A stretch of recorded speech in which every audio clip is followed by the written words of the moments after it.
Hey everybody, and welcome to the latest episode of the Rock and Roll Experience with Mike Brunn. On this episode, I am honored to have with me Weezer bassist Scott Schreiner. Scott was kind enough to spend nearly an hour with me talking everything Weezer, as well as some of the other projects and influences of his career, ranging from Paul McCartney to Vanilla Ice. I think you guys are going to really enjoy this. I'd like to also thank Scott for fighting through the fact that he had no video feed on his side for some reason and still delivering a great interview. Thanks a lot, Scott. If you're watching on YouTube, hit that subscribe button below. If you're listening to one of my podcasts, subscribe over there as well. Also, head on over to Facebook and follow my page, The Rock and Roll Experience with Mike Brunn, where each and every day we talk about all the rock and roll music that you love. Now, without further ado, let's get started with my conversation with Weezer's Scott Schreiner. Hey everybody, welcome to the latest episode of the Rock and Roll Experience with Mike Brunn. Today I am super excited, super honored to have with me bass player from one of my favorite bands of all time, Weezer. Please welcome to the show none other than Scott Schreiner. How you doing, Scott? Good, Mike. Thanks, man. Thanks for having me on your show. No, Super happy to do it. This is an honor. Like I just said, Weezer's been one of my favorite bands for 30 years pretty much. So this is an honor to have you on today. So Hey, man. Thanks for asking. before we jump into the music questions, just want to ask, obviously 2020 has been a crazy year for everybody, your family, your kids, wife, everybody's okay and healthy? Yeah, they're doing okay, man. It's been a tough year, but everybody's hanging in there pretty good. And we got, a good routine at home. We got lots to do here, so it's more like kind of trapped in paradise. Absolutely. And the fires that are out in California, they're not near you at all? Well, they're a little bit east of here. We got this Bobcat fire, and I think that's the one that started with the gender reveal party smoke effects, and that is turned our air completely into. I used to smoke way back when, so to me it's kind of like smoking 2 packs of Marlboros. It feels like that all the time. Oh man, we were chatting before we started here. I can only imagine what that feels like, and I'm glad to hear you and the family are safe, and hopefully everybody you know and your loved ones are as well. So yesterday, I know you posted online a photo of an event that was taking place, and so many people were speculating about that. Anything that you can share about what went on last night? I just like causing trouble. I mean, the good news is that we're playing together, and it felt really good to get together and play. And we had a little bit of work to film a couple of sets, and it may be a way that we can help kind of hold the ship together while our touring's been totally taken away, Absolutely. Yeah. That's one of the things to me with all of this going on. Weezer has always been a band that embraced the internet. I even remember back in the Green album, it seemed like every day the band was releasing demos online, right? So I've been surprised that Weezer hasn't done like an online performance or concert of some sort, but it sounds like you guys are kicking that around a little bit. It was a good way to kind of test it out, see how everybody felt about it. Some of us are more nervous about being kind of outside than others, and I think it's a real big positive step for us to get together and play. So everybody's just kind of waiting for something to change so we can all. I'm busy right now doing an interview. That's my youngest son, Jovi. Oh, hey, how you doing? I'll be done in a little bit. You can come say hi if you want to say hi. Yeah. You can't see anybody. Hey, that's how Jovi. you doing? You see him on my Instagram. Me and him have been working on a lot of music together. Yeah, I was gonna say, you kids seem like they love music also, right? Yeah, they really do, and it's. I'm not like the best, I'm not the camping dad. You know what I mean? Or the wood shop dad, like, let's go build a deck, Right, it's like, but I definitely can work on music and take apart songs and show the kids some different parts and play different instruments and, sing enough to show them what to do, Absolutely. Now, and do they like Weezer? Yeah, they both love Weezer. Yeah. Good. Very cool. So, I mean, speaking of Weezer, obviously this summer was supposed to be a big summer for the band, huge stadium tour. I had tickets to multiple shows, obviously canceled, or postponed, I should say, not canceled, postponed till next year.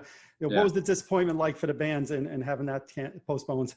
It's kind of tricky. I think, obviously we're hugely disappointed that we weren't doing this tour. We've been putting it together and working on it for so long, and we had we had that whole album, Van Weezer lined up for the big rock and roll stadium tour. Yep. So much was put together for it.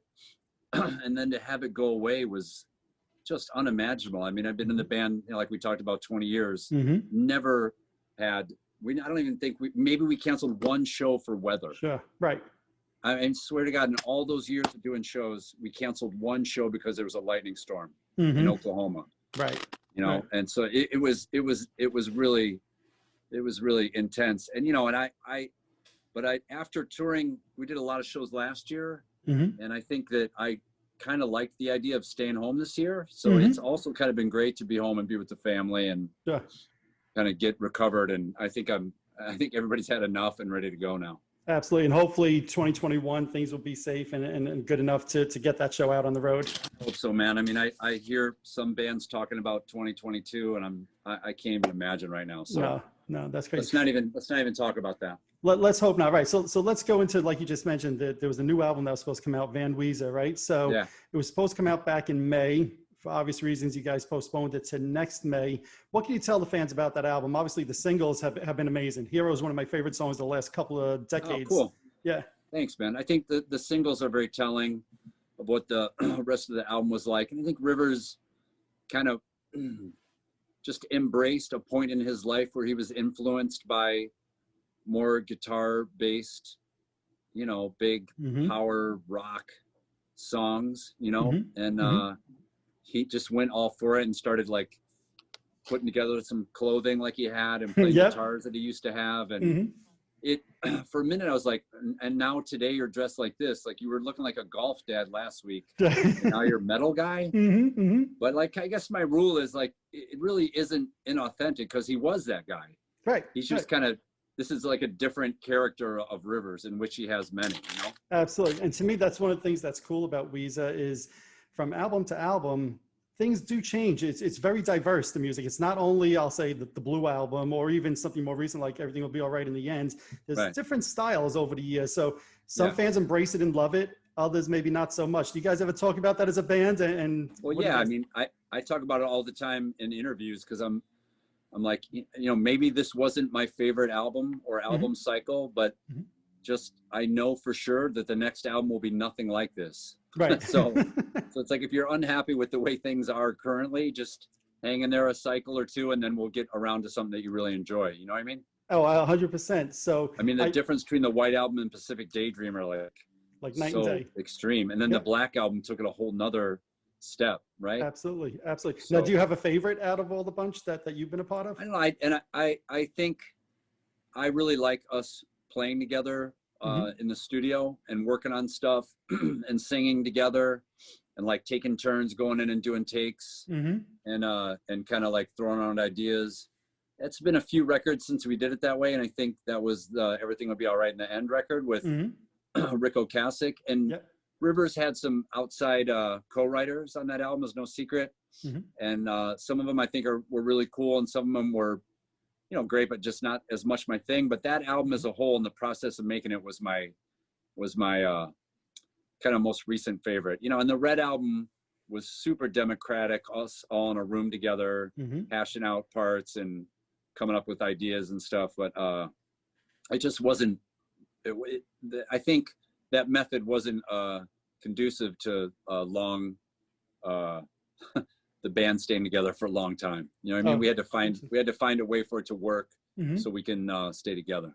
Absolutely. And you mentioned the Red Album. That was an album where you had a song that you wrote yourself, and another one, King, that you actually sang. Is singing something you wish you could do more? Yeah, Rivers wrote King and didn't particularly like the song that much. And me and the producer loved it. And so I really advocated for it. And Rivers is just like, you like the song so much, why don't you sing it? And so I was like, okay. So I like jumped on it. I think at that point I was thinking more of myself as maybe possibly singing more lead. Okay. And then Cold Dark World was, you know, like just a basic, a couple of parts that I had put together, and me and the band got together and worked up an instrumental, and then Rivers did the lyrics over it and kind of arranged it. But I think it's a little bit too far outside of what kind of people want to hear from Weezer, and definitely like other people singing lead you know, was okay once in a while, but it's obvious that Rivers' writing and his voice is what made Weezer what it is. So I think we kind of have been sticking to that the last few years. Makes sense. So, you know, speaking of you know, the success of Weezer, I don't know if you're aware of this, but Hero hit the #1 spot on the alternative airplay chart in Billboard. Yes, it was #1 on the alternative airplay chart. And it's the 3rd decade in a row that Weezer had a top song on that chart. One of only 2 bands to accomplish that. The other one, your touring mates, Green Day. Oh, cool. Oh, yeah. God, what a fantastic thing. And yes, we are very aware of it and celebrating. Right, absolutely. So now I just want to run some titles by you. I've seen these on the internet, but you know what people say, don't believe half what you read. And so new album, Precious Metal Girl, She Needs Me, I Need Some of That, Blue Dream, Sheila Can Do It. Are those songs on the album? I don't know. That wouldn't be fun if I gave it all away. Okay, fair enough. I mean, those all sound like songs that I've learned and possibly recorded. Fair enough. Was that on this last record, or was that 3 albums ago? I can't really remember. Fair enough. I hear Plus, you. we recorded. Now it's been a year since I recorded Van Weezer, so I don't even remember what's going to be on it. Fair enough. Yeah, and you know, that's one of the things I thought of with the delay on the album. Do you think there's a chance the band goes back in the studio and says, hey, we want to cut another song for this album, or you think it's going to stay as is? I don't know, man. We've been working on another record that's completely different than Van Weezer, and it's still in the process, and there might already be some stuff out about it. I'm not going to reveal anything else about it, but it's going to be really different. So we're, I think I sang a bunch of background parts last month and did like 3 more songs on bass. So we have like 13 songs cut for that now. Wow. Yeah. I don't know what it's going to wind up being whittled down to, or what it's going to sound like even when it's done. But that is going on. I haven't heard any talk about us getting together and doing any other batch of songs. Okay. And do you have a release? I know with your last video, you know, if you looked at the liner notes on YouTube, it said something along the lines of "Be prepared, humans. New music coming soon." And you know, I've seen the rumors of the album title, and I won't divulge it here. But any idea of a release date?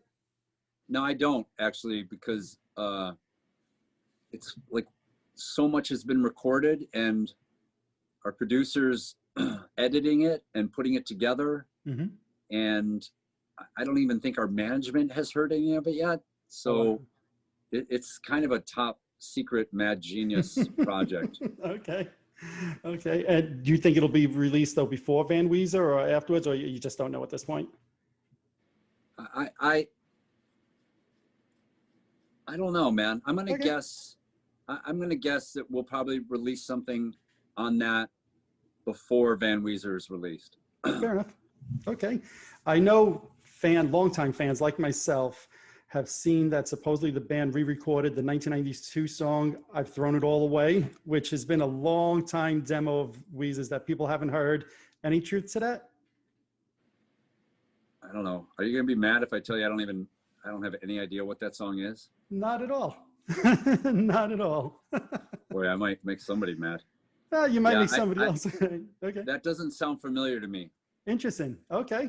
All right. Interesting. It wasn't on any of the Rivers Alone records? It was supposed to be, and then it was cut last minute from what I understand. And the rumor on the net is that you guys cut it for Van Weezer. But again, you know what they say about the internet. Don't believe what you read. Yeah. I mean, I could look it up. Yeah. No, I'd love to. If I don't mind you looking it up. If you'd love to, I'd love to know. Doesn't sound good. No. Okay.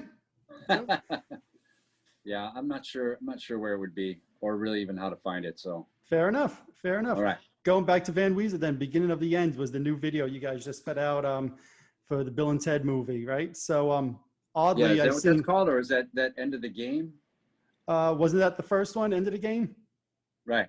And then this one's Beginning of the End, right? So it's for the Bill and Ted movie, and I noticed that Billy Joel has a songwriting credit on that. What's up with that? Cool. And I don't know. You'd have to ask Rivers about that. Fair enough. I don't know if he borrowed a lyric from one of Billy Joel's songs, or if he actually got together with him. Okay. At the end of the video, now you get the video ends, and you know somebody says, hey, do you guys know any Kiss songs? Which is obviously a tip of the hat to the last movie that had the Kiss song, God Gave Rock and Roll to You in it. But the question is, do you guys know any Kiss songs with all the references over the year? It's funny. I think Rivers knows quite a few Kiss songs. Uh-huh. And I'll just tell you straight up, I wasn't a huge fan until I had my kids, and their nanny who's obsessed with Kiss. He's like a fanatic, Christoph. Mm-hmm. And that kind of got me to appreciate them more. And I've actually seen them twice now. Yeah, saw them twice. Okay. So yeah, but I don't think we've ever, as a band, played any Kiss songs together since I've been in the band. Interesting, because I know when you guys put out the TL album, my first thought was, with all the Kiss references over the years, here it comes, they're going to do a Kiss cover. And then it wasn't there. You did a bunch of great other covers, but it wasn't there. Well, I think we went for songs that were really big singles. Yep. And I think the biggest Kiss single was I Was Made for Loving You. Made for Loving You, yeah. Mm-hmm. Yeah, and I think Rivers had something else in mind for TL album than that. Absolutely. Now, were you guys surprised with the success of the Africa cover on the TL album?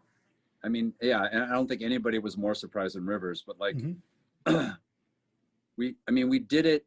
Pat kind of led the charge and was like, hey, we should do this. And this girl's tweeting out to us that we should cover this song. And I think we should do it. And I was just like, come on, dude. And then I learned it. I'm just like, come on. And then we got together in the studio and we did it. And I was like, this blows. And then Pat, I talked to him that night. He's like, what do you think? And I was like, it just sounds like we're dying, you know? And he's like, all right, I know how to fix it. Like, be at the studio tomorrow. So I showed up and he fixed it. And then, and it sounded great. Still had no idea that anybody would care, you know? Right. Now, it was kind of a huge surprise, but I mean, it helped us out so much these last couple of years. Oh, without a doubt. Now, and then in turn, Toto actually covered a Weezer song, Hash Pipe. So have you heard their version? That. Yeah, I thought it was fantastic. And these guys just turned out to be really cool. And Steve Lukather and everybody. And we had one of the keyboard players play with us on Jimmy Kimmel's show. And just a real great bunch of guys. I think Todd Rundgren also covered Hash Pipe, which to me, that's even like a greater thing. I don't know. Todd Rundgren's just so legendary to me. Yeah. So what kind of music and what bands did you grow up listening to as a kid? I don't know, man. I mean, I wasn't a Kiss fan. I guess there was a gang of kids that were into Kiss and they did not like me. So I think I just said, I'm not going to like Kiss. Okay. I was really taken up by the Beatles and Elton John as a kid. And then once I started hearing Hendrix and Zeppelin and Sabbath, man, that just took me in a whole different direction. So I just got to be a super big Sabbath fan and Pink Floyd and Zeppelin and Hendrix. And that pretty much carried me through high school. And then I started getting a little weird when New Wave started happening, but that's how old I am, that I was around and a teenager when New Wave was out. Well, I think we're both about the same age, just for the record. Yeah. So I remember that as well. So and then I couldn't get into the punk thing too much. I thought Fear was rad. I wasn't a punk rocker. I mean, I was like a closet Duran Duran listener, you know, and Elvis Costello and Devo and all this stuff. So then you just mix kind of electronic music and metal together, and then you wind up morphing into this other thing. Absolutely. Now, who were your bass players as a kid that you looked up to and idolized? I mean, I guess I didn't know that Paul McCartney was till I got older. Okay, yeah. But I mean, I'm still to this day, I'm studying Paul McCartney bass lines and his technique and his note choices. We saw this movie in the theater called The Kids Are All Right. It was a Who movie. Yep. And I mean, it's like I was listening to Entwistle and watching Townsend, you know, it's like their performances. So somehow I kind of wanted to morph these two people and make a bass player that sounded like Entwistle, but ran around a little bit more like Townsend, you know? And I kind of got off of the kind of bassist path. And I think it's kind of interesting. Once we did the Red album and Rivers kind of decided to take over again for Ratitude, you know, it's like he's now responsible for your creativity. Like if you have some music you want to do, you should go do it on your own. And when I started writing and singing my own songs, then I started appreciating more what I felt like a bass role would be in a band. Okay. You know, and that we already have 2 guitar players, and so for me to have my bass sound kind of guitarish, there's something huge missing from the group. Right. So I kind of dug back more into a bass kind of role, you know. But like John Paul Jones and McCartney, you know, Chris Squire. I mean, I was working on songs off the first Yes album yesterday. Like, I don't know, man. It's my ears are better, so I learn stuff faster, which is great. But just some of the stuff that Chris Squire would sing and play at the same time just blows my mind. I mean, the same thing with Geddy. Like, he's a huge Rush fan too. Of course, yeah. Absolutely. Those guys are mutants. It's hard to play bass and sing lead. Yeah, I mean? Especially like Geddy did, without a doubt. Dude. So and then play Taurus pedals and then reach over and bust out a whole keyboard part. Ridiculous. Absolutely. And I remember seeing a video from one of the cruises where you said Elton John was a huge influence on you, which at the time surprised me. So I guess you grew up a big Elton John fan as well. Yeah, I did. I think like, you know, when I was like fourth and fifth grade, just Elton's music just really kind of reached out to me. I don't know. It was something about, there was just kind of a beauty and a sadness that really grabbed me. Oh, and plus I was obsessed with pinball. And so I saw that movie Tommy because it was about pinball. And I wasn't even that much of a Who fan or an Elton fan, but I saw Tommy and I became a Who and Elton fan around that same time. I was like 10, 11 when that came out. Oh, wow. Okay. Yeah. Right. Now, when you were a teenager, did I read this right? That you actually joined that you're a veteran, you joined the armed forces? Yeah, not an active duty, but not a combat veteran or anything. I was in the Marine Corps from 83 to 85. Nice. And it was kind of my rite of passage. And I'm super glad I did it. And I loved so much about it. And, but I couldn't abide by some of the rules and the conformity and the kind of lack of individualism. I was just kind of becoming myself. So I needed to do that. And I hung in there for a couple of years, but I wound up drinking my way out on a medical discharge. Oh, right. Okay. Yeah. And I was like, listen, if you get me out of here, thank you very much, Marine Corps. If you get me out of here, I'm going to go home. I'm going to get sober, and I'm going to concentrate on what I love, which is music. I'm not going to be an infantryman. I'm a shitty infantryman. I'd be a way better musician. Please help me. And my commanding officer is like, I must be out of my mind, but I believe you, and I'm going to send you home. And he fucking sent me home. And he sent you home. But you know, you were right. And, you know, you might not have fought in war, but I'll always say thank you for your service to the country. It's a special person to do that. So thank you. Thank you, man. I appreciate that, Mike. Yeah, no, of course. Are you a veteran? No, I am not. My grandfather was in World War II and was actually shot down, but no, I am not. Wow. But it doesn't stop me from recognizing, you know, the people who honor this country and fight for this country. And all I can say is thank you. Yeah, same here. And I appreciate that. And I would say thank you to your grandfather as well. And just always holds a special place in my heart, you know? Absolutely.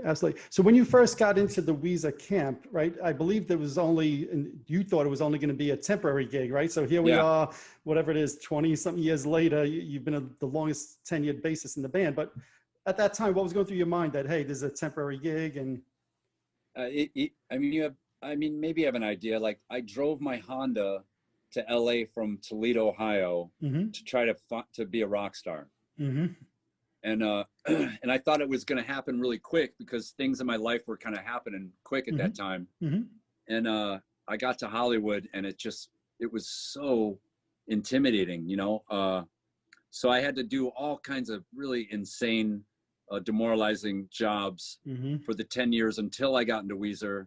So once I started playing with Weezer, which I was, you know, a pretty big fan of at the time, I just couldn't believe it every day. Like, I was not a cool, confident guy coming in the room. I came in as a total fan and totally starstruck, and was up on stage just like with my mouth hanging open, basically. So I can't believe that they even tolerated me at first. I was not cool about it at all. Well, it's funny because from a fan's point of view, to me, you just always fit. And I have this image of Scott on stage, the two legs kind of spread a little bit, rocking that bass, and you just totally fit the image of the band, the feel of the band. To me, you were the guy. From the outside looking in, it didn't look that way to me. It was meant to be. And you know, it's like, obviously Weezer wouldn't be if there wasn't for Matt, you know, and Mikey as well, like really helped Rivers get through a really hard time, and God bless him and rest in peace. And, you know, I just think like it was definitely meant to be, to the point when I was a kid, I would have these dreams about places that I actually saw on tour with Weezer, like, and it was just so intense. Like, it's like, I'm exactly where I'm supposed to be right now. Absolutely. So, you know, right now I'm wearing my t-shirt from the Memories Tour, which was 10 years ago, which I thought was awesome. I love the whole concept of kind of counting backwards from that point in time to one of the 2 classic albums. And then each night you would do one of those albums in total. But my question for you is, if you're going to do another album in total, not one of those 2, do you have one that you would choose? Well, I mean, I would be stoked to do a Green Album tour personally. Okay. I love that album. Me too. I love the songs. You know, it's like I was a fan of the band before the Green Album, but when Hash Pipe came out, it was just the timing in my life with that sound and where I was, and I bought the cassette. And it was just such a great album. You know what I mean? And absolutely. Just a really good, tight choice of songs.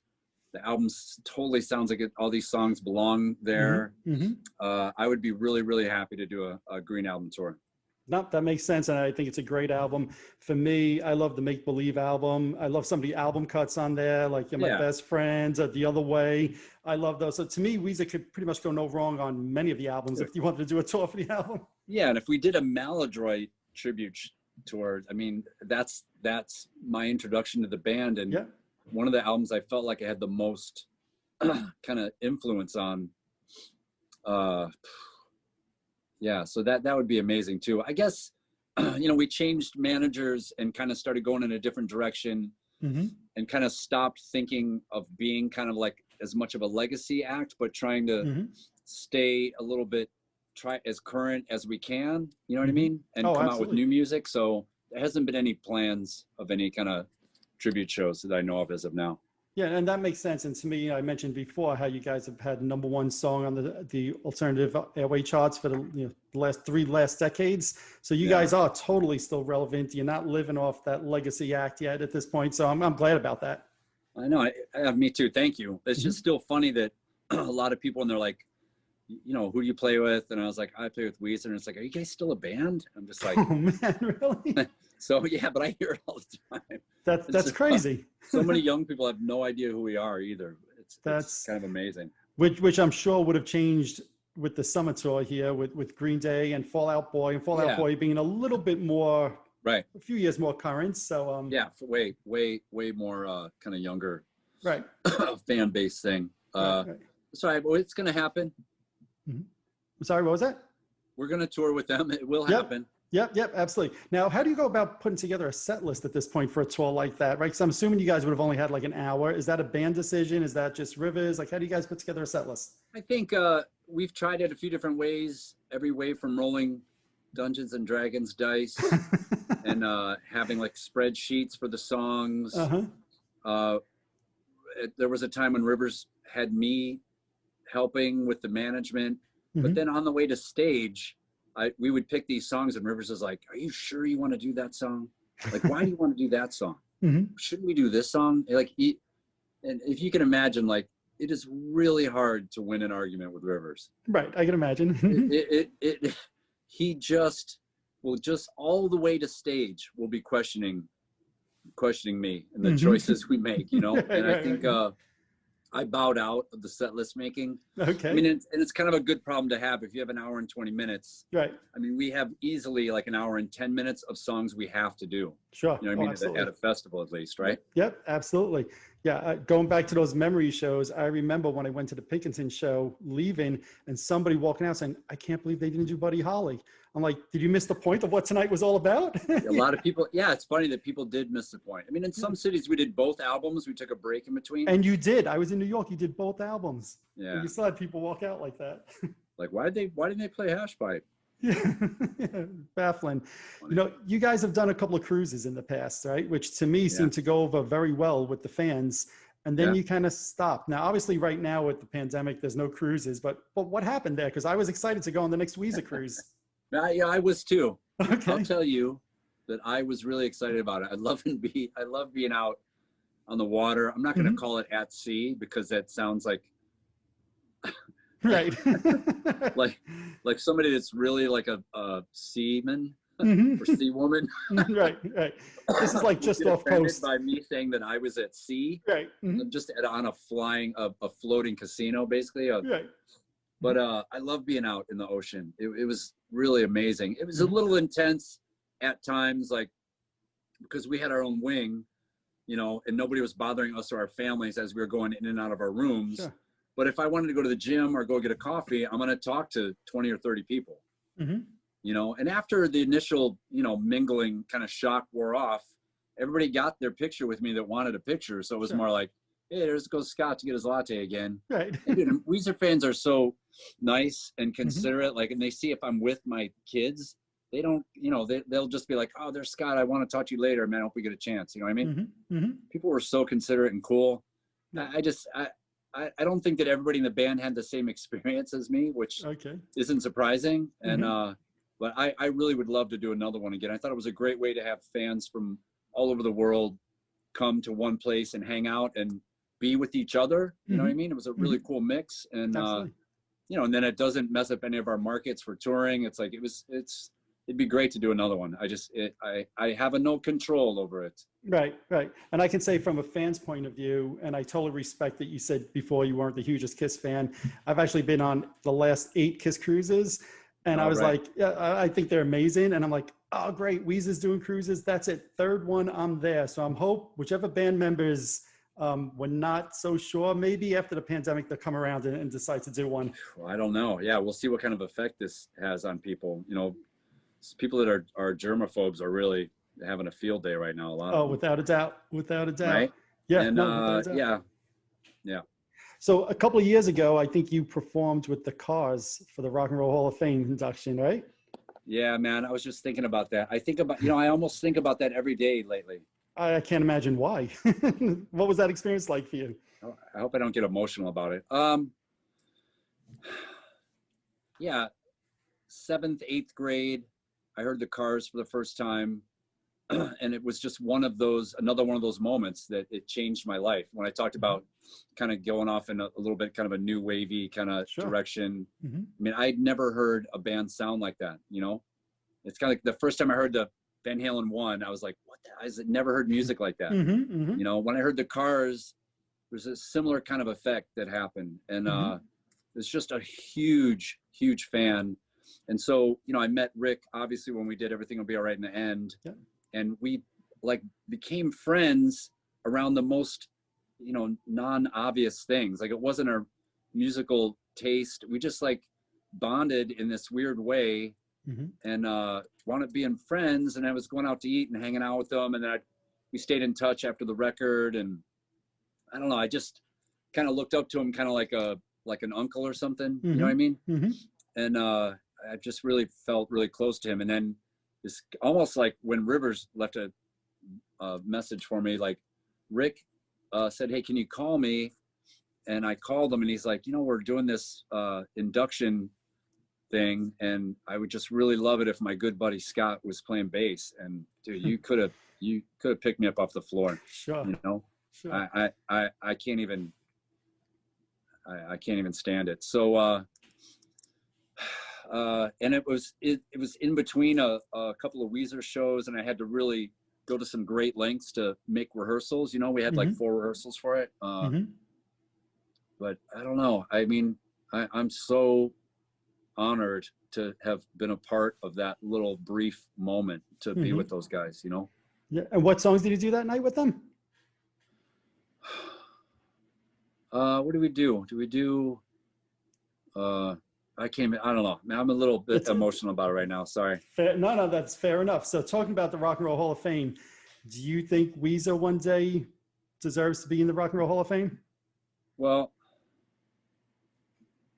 yeah, I do, man, because I think that Weezer has a place as, you know, in music history, and kind of like the same thing. When I heard Weezer on the radio, I had never heard a band sound like that before. You know, and I think we've contributed and made music for this long, you know, and then we had kind of started this whole own kind of world of music and music fans. So, you know, I never want to be the guy that says, I want what I deserve, but sure. I think that I could definitely see Weezer doing that. And just to go back to the Cars thing, we did play Moving in Stereo, and I so wanted to perform that live. I was really bummed when they decided that we recorded it, but they didn't air it. Interesting. But I thought that was the best song. Okay. Oh, interesting. Now, you guys also recently did a Simpsons video episode, right? Yeah, we finally. Yeah, kind of. Okay. What was that like for you? Well, I mean, we went in and the Simpsons thing, man. I mean, we've been going and meeting with them for 10, 12 years. Oh, wow. Okay. Didn't realize we went to a couple of readings and talking to them and negotiating. And then just like, and I have a family friend that's one of the writers, Rob Lazebnik. And so it was just like, I couldn't understand why it wasn't happening. And then finally it happened. So we went in and did our lines, which I had like 1.5 lines, but then they're like, all right. And then we recorded the theme song. Yep. It was kind of led by Pat Wilson. And then when I watched the episode and with my kids thinking there was going to be some kind of likeness of me in the episode, but it was like a cover band and we were kind of the voices of the guys in the cover band, but it wasn't our likenesses. It was, okay, right. I was confused. Okay. All right. So it wasn't everything you were hoping it would be, it sounds like. But then at the end, they had our likenesses playing their theme playing the song, so right. Exactly. Exactly. Obviously, the Simpsons, like one of the greatest shows of all time. So, of course. Yeah. Agreed. Now, before you were talking about like that 10-year period when you first got to California, and one of the things that blows my mind, and I'll admit openly, I'm not the hugest fan, but you played with Vanilla Ice. I see 11. You knew where I was going with this. You didn't come see Vanilla Ice when we were playing in, where are you in? I'm in New York. I'm right by Jones Beach in New York. Look, I'll be the first to admit, Ice Ice Baby never bothered me. I always had an open mind. I was a big Madonna fan in the 80s. Yeah. Prince, Survivor. I wasn't only hard rock, heavy metal. Right. Ice Ice Baby was okay, but I never ventured into the Vanilla Ice world. But talk about that. That's wild. Yeah, it was weird how that all came together because he decided to do this kind of heavy rock album and Ross Robinson was producing. So when I heard that, I had loved a couple of, Ross Robinson and worked with Korn and Deftones, and he was kind of a legendary at that time. And I was like, he did a record with Ice? And I'm like, are you serious? And a couple of my buddies were friends with Doug, who was one of the guys that recorded on it, whatever. But like, yeah, come on tour with us. We need a second bass player to actually play bass, because the other bass player is going to play mostly lead guitar line stuff. Okay. And I was like, yo, but my reputation, like, I'll never be, and they're like, dude, nobody even knows who you are. If you don't have a reputation, like, I'll never live it down. They're like, there's nothing to live down. You're a PA on a film, a commercial set. You know what I mean? Right. Just come with us. Dude, I had so much fun on that tour. Like, a couple of my best friends were in the band, and we just had a blast, man. And, and that was kind of my, rite of passage into touring, because it was like 15 guys, old bus, trailer full of gear, merch, everything in the bus. Just like I lived in this tiny bunk, which is better than like sleeping in a van, you know what I mean? But like days off, we're in the bus. Like we got like 3 hotel rooms in a year, you know what I mean? Wow. Or they'd give us, we could go and shower in Ice's room. Right? Like 14 guys all sharing a shower. It was oh my God. But yeah, it was cool. It was just kind of like, hey, this is, I got to leave town and tour, and I love traveling around the country, around the world, but like, it was so much fun, man. That's cool. So it sounds like even Vanilla Ice himself was cool to hang with and whatever. No, he's the worst. No, really. Rob is the worst hang. It's a terrible fucking hang. And we'd all be sitting together at a restaurant, and he'd come up to our booth and be like, hey guys, scoot over, I want to hang out. We'd just be like, nah. Oh, that's great. So it was everybody else in the band that you were involved with that was cool to be with? It was funny. But we toured with this band, Scarhead. You know them? I've heard them. I'm not familiar with them, but I know the name. Yeah, it was like this guy Mitz, who plays in Madball now, and Lord Ezek, and a couple of guys. And they were so like New York, like thug band. right? I think there actually was a gang affiliated and all this stuff, and it's such a bizarre combination. But we wound up being really good friends with those guys. I don't know, man. I had a lot of fun. That's cool. Now, recently also, you did a guest appearance in a video for a cover of "We're All on Drugs," right? Yeah.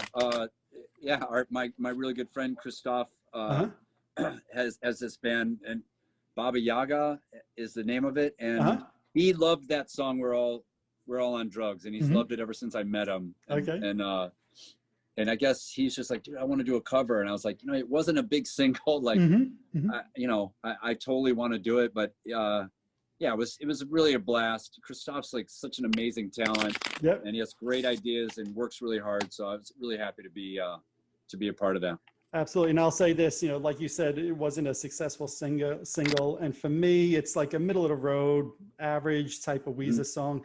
I thought the cover they did was phenomenal. I hate to say it was actually better than the Weezer version, and I told him that. It may very well be. Yeah, he really had a vision for that. So I think it's great. So before your kid walked in for a moment, and it looked like a dog was with him as well. I know you're very involved, I think, with Peter as well, right? With theater? No, with Peter, right? Yeah, I did do a thing with Peter. I'm a terrible supporter of Peter, but that was like Peter 2. There's like a PETA 2.0 or something that doesn't bomb buildings and stuff. I was doing a thing for, and we have 2 rescue dogs, but then while I was gone all last year, my wife started getting really anxious about being home so much with just the kids in the house. So she had the idea to get like a protection animal, like a trained service / protection animal. So we got this very loving, brilliant, and ferocious attack poodle. Loving and ferocious, all in one sentence. Interesting. He's so my favorite animal. There he is. Oh yeah, there he is. All right, I can see him. Yeah, he's a full-size standard, and it was not a rescue, but we bought him for a specific purpose. But man, he's my favorite animal I've ever met. Nice. Very nice. So what do you think's up next for Weezer? Obviously, things are a little bit on hiatus. You got the 2 albums that you've kind of recorded but are still not released. What do you think will happen next for Weezer? I don't know, man. We're gonna have to wait and see, Mike, what the world looks like now. Like, we really don't know. I mean, not to be like a doomsday guy, but like, I mean, the right kind of flu could take us all out. Sad but true. Sad but true. Do you think the 2021 tour will actually happen? I don't have any insider information. Of course not. I didn't think so. It's just weird. I mean, I'm being a little bit silly and a little bit honest with you. Yeah, like I've just grown up obsessed with apocalypses and zombies. So I still am kind of secretly waiting for the zombie apocalypse. Let's hope it doesn't happen. Yeah, and I mean we've been touring for quite a while. I still feel really good and still really want to tour, and I certainly hope that it happens, But I'm also kind of hoping for the end of the world. Well, as a Weezer fan, I'll say, don't worry, everything will be all right in the end. Yeah, well, we'll see, man. So for yourself, one or 2 last questions before I go with you. For yourself, you were talking before about singing and doing some of your own songs. Do you ever see you doing a solo album and just releasing a Scott album? Yeah, I'm still doing some writing, and I got a little sidetracked with modular synths for the last couple of years, and I'm really had come up with some great ideas, and some my buddy Tad Good actually uses a little piece of something for his podcast that he's doing. And but I think I'm kind of moving back into the idea of doing more of a song kind of based thing. And I got a group of songs that are pretty decent. They just need some more work. So yeah, I'm still thinking about it. And would those songs be like in the Weezer vein? Would it be like something really, something different from that? Cool. Yeah, that's not really, when I write on my own, it doesn't sound anything like anything Weezer. I mean, I learned a lot from Rivers about songwriting, and but the stuff that comes out of me doesn't sound Weezerish Weezer-ish, and I wouldn't expect Weezer fans to really like it that much. You know what I mean? Well, now you sound like Eddie Van Halen's son, who's putting out an album. And he keeps saying, "Oh, this is going to sound nothing like Van Halen," and I'm like, "Well, it's not supposed to. You're not Eddie Van Halen." Well, yeah, you're a member of Weezer, but you're not the only person in Weezer. Why would your solo album be Weezer? I just have such a different approach, and it's probably like when we're co-writing and stuff, we would clash because it's you get a vision for a song, and then somebody else is like, well, why don't we just add this part and this chord, and then the writer's just like, no, my song, Right. Right, absolutely. But yeah, I'm gonna keep creating music. That's cool. Well, I hope you do it. I'd definitely be excited to check it out, and hopefully Thanks, that's something you do. So, I got to go back to one thing you said before, and then we'll wrap this up, because if I don't ask you this, I'll cry. So you were talking about when you used to do the set list and having songs in the set list, and Rivers would be like, nah. What songs were you saying, hey, I wish the band would perform that you guys really don't as much as you'd like to? Well, I think the last time I really was into doing like some of the B-sides off Red. I mean, not just King, but like Miss Sweeney. Yep. I really liked. We were kind of messing with that for a minute, and then I always really liked doing Greatest Man. Yep. Love that song. I know, me too. I mean, we've never worked so hard and rehearsed a song so hard as that. That's what 8-9 minute epic song to me. And just all those vocal parts, like we all different parts. So it's awesome. Worked so hard and still never sounded that good, but it was so much fun to do. Yep. You know what I mean? And but like there's a couple. I wanted to do Crab off the Green album. Yep. And man, boy, did I get a lot of resistance about that. Really? Wow. Yeah, I mean, Rivers wants to play songs that people know, that are going to go over. He doesn't want to do songs that 30 people are going to cheer, and then there's a bunch of people are going to scratch their heads. You know what I mean? Right. And look, I totally get that idea. And I get into debates with this with all different rock fans. There's nothing wrong with mixing in one or two in a 70 or 90 minute set list or 100-minute set list. Yeah. If you do an hour and a half of that, you're going to lose the audience. I might be ecstatic. I might love it. Best Weezer show ever. But I get it. I'd be in the minority. But one or two, I'm with you. It would be great to hear those songs. Yeah. And then there's a couple of, like You Gave Your Love to Me. Like there's just there's a few upbeat old songs that were really fun. And God, man, that Pinkerton stuff is so much fun to play. And it's just so, man, those songs are exciting. Absolutely. So, yeah, there's a lot going on, and there's just not as much room. And and when we do the Hell Omega, we're not going to have a super long set then either. You know what I mean? Because we're Fall Out Boy's got to go on after us, and then Green Day's going to headline. So how much time do we have? Right. Absolutely. I remember seeing you guys a couple of years ago, and you were doing like medleys of songs where you do like a minute and a half, go to the next one, minute and a half, go to the next one. So I was like, well that's kind of cool.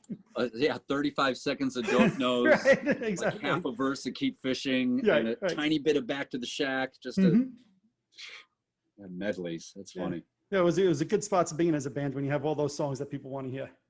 Yeah, it is fun, man. It's a wonderful organization to be a part of. Absolutely. Anything else, Scott, you want your fans to know, or Weezer fans to know? I just appreciate everybody so much. Everybody, even people that are talking shit. I really don't. Well, I can't imagine why they would. I'm glad people are talking, and there's more Weezer to come. So hang in there. And like I said, if you don't care for what we're doing currently, just hang in there, because something totally different will be coming right around the corner. That is definitely true. And Scott, I look forward to hopefully seeing you guys out on the road in 2021, and hopefully a couple of new albums, and best of luck with everything, and hope your family and all stay safe and healthy. Thanks, Mike. It was really great talking to you, man. You really did a great interview. Appreciate it. Thank you, Scott. Yeah, like I said, longtime fan. This was an honor for me. So thank you, Scott. I really appreciate it. Thank you, man. I'll talk to you soon. Easy. All right, take it easy. Bye-bye. Bye. Alrighty, there you have it. I'd like to once again thank Scott Schreiner for spending nearly an hour with me talking about everything Weezer, including the upcoming Van Weezer album, as well as the second album Weezer's currently working on, believed to be entitled OK Human. It was also a blast, Scott, hearing you talk about some of your influences and some of the other projects you've worked on, including working with Vanilla Ice and The Cause. I really appreciated hearing those stories. I'd also like to thank Scott one more time for fighting through not having a video feed on his side and still delivering a great interview. Thanks so much, Scott. If you're watching on YouTube, hit that subscribe button below. If you're listening to one of my podcasts, subscribe over there as well. Also, head on over to Facebook and follow my page, The Rock and Roll Experience with Mike Brunn, where each and every day we talk about all the rock and roll music that you love. That's it for this episode. Thanks for watching. Thanks for listening. See you next time.